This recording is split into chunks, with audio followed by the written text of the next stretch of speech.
Welcome to MediaShift's Digital Media Brief, brought to you by NextSpace and NextKids, co-working and childcare in San Francisco. I'm Mark Glaser with guests Mario Garcia of Garcia Media, Douglas Hebbard of Talking New Media, Anthony Ha of TechCrunch, and Andrew Lih from American University. Tablet sales and usage have been dropping as more people turn to larger smartphones for news apps. Recently, Canada's Postmedia closed its evening tablet apps for the Ottawa Citizen, Montreal Gazette, and Calgary Herald. Apple also announced that iPad sales declined 20% in the most recent quarter, but it's working on an iPad Pro to appeal to business users, while Microsoft have its Surface Book laptop-tablet combo. Mario, what went wrong at Postmedia with its tablet apps? I think it was a matter of perhaps not letting it grow a little further, letting it go a little further, and then basically test as you went. I believe that people want more news, even in their tablet editions in the evening, that they are leaning back, but they are constantly leaning forward.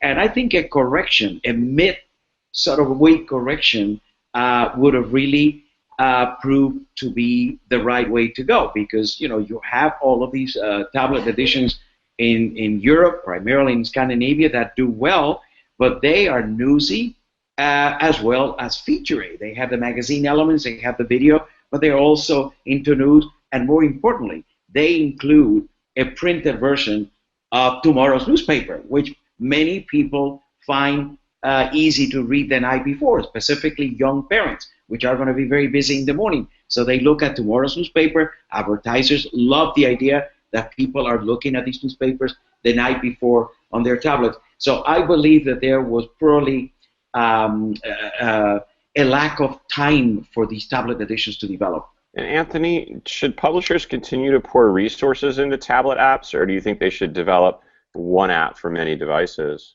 I think that ultimately, one app for many devices is an approach that makes more sense, especially, as publishers have to make tough decisions in terms of where to put their time and resources. I mean, I think, again, if you're BuzzFeed and you have a ton of money and a lot of developers, maybe that makes sense. But if you're, a regular sort of, newspaper, probably just trying to be on as many devices as possible makes a lot more sense. And then maybe occasionally building features that can take advantage of specific device capabilities, but ultimately not putting all your eggs in one basket with one device, and certainly not with tablets. And Douglas, do you think Apple can turn around iPad sales with the new iPad Pro?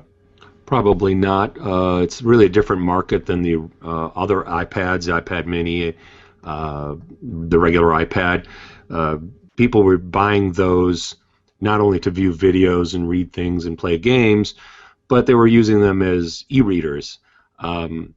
Interestingly enough, the iPad Pro is so big that it's actually very much like a tablet some of you may remember called Skiff that was being promoted by Hearst and others way back in 2009 as this kind of digital newspaper.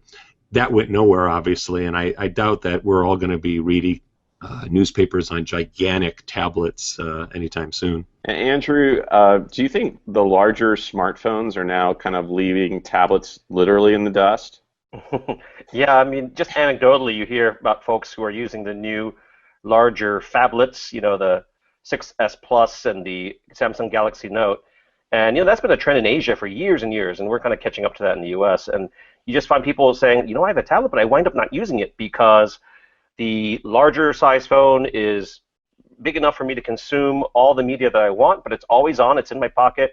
I am doing micro engagements throughout the day, and the idea of sitting down, appointment viewing things on your tablet is just going to be the anomaly. It's not going to be how most people get their news. So the tablet will have its place, but I think we've kind of hit the kind of 50% penetration mark that we don't really see it going much further than that. Well, thanks for joining us for Digital Media Brief for MediaShift, brought to you by NextSpace and NextKids.